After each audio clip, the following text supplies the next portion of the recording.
राहुल गांधी ने बीजेपी को किताब क्या दिखाया? बीजेपी ने तो उस आईने में अपना शक्ल ही देख लिया और इतना डर गई कि नया कानून लाना पड़ा। क्या किताबों से भी सत्ता को खतरा महसूस हो सकता है? सेना पर लिखने से पहले अब परमिशन की बात क्यों उठ रही है?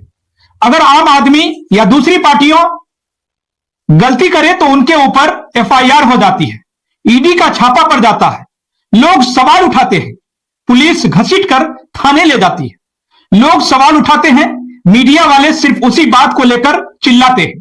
लेकिन जब भारतीय जनता पार्टी गलती करती है तो वह कानून ही बदल देती है। इसलिए कहा जाता है दोस्तों कि भारतीय जनता पार्टी के पास हर एक गलती, हर एक गुनाह, हर एक क्राइम के धुलाई के लिए वॉशिंग मशीन रखा है। दोस्तों, एक किताब और दिल्ली तक हलचल। क्या नए नियम इसलिए आ रहे हैं कि शब्द बाहर ना निकल पाए? रिटायर अफसर लिखना चाहते हैं सच, लेकिन क्या पहले लेनी होगी मंजूरी? आखिर इतना एहतियात क्यों? दोस्तों, किताब छपने से पहले सरकारी हरी झंडी देगी सरकार। एक पूर्व सेना प्रमुख की किताब ने ऐसी लहर उठाई कि नियम बदलने की नौबत तक आ गई। सेना पर किताब लिखने से पहले क्या आप सरकार से अनुमति लेनी होगी? और सबसे बड़ा सवाल यह है दोस्तों कि आखिर ऐसा कानून लाने की जरूरत क्यों पड़ रही है? दोस्तों, राहुल गांधी ने किताब दिखाई और सियासत का पारा चढ़ गया। दिल्ली के गलियारों में सवाल गूंजने लगे, क्या शब्द इतने खतरनाक हो सकते हैं?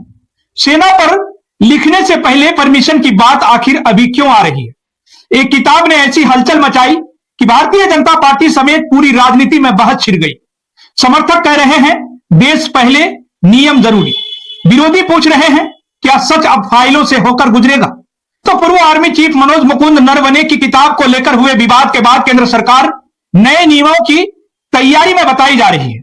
चर्चा यह है कि रिटायर और मौजूदा सैन्य अधिकारियों को सेना से जुड़े अनुभव, ऑपरेशन या अंदरूनी बातों को प्रकाशित करने से पहले एक तय प्रक्रिया से गुजरना पड़ सकता है।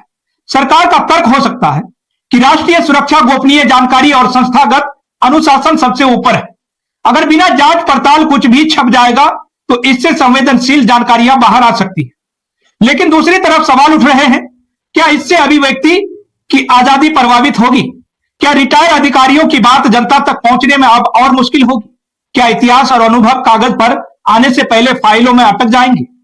दोस्तों, विपक्ष इसे नियंत्रण बढ़ाने की कोशिश बता सकता है, तो समर्थक कहेंगे कि सेना जैसे संवेदनशील संस्थान के लिए स्पष्ट नियम जरूरी है। आखिर संतुलन कहां बनेगा? सुरक्षा और पारदर्शिता के बीच यही बहस अब तेज होने वाली है। दोस्तों, आपकी क्या राय है? क्या किताब लिखने से पहले परमिशन जरूरी होनी चाहिए या खुलकर लिखने की छूट मिलनी चाहिए? कमेंट में आप अपनी राय जरूर बताइएगा।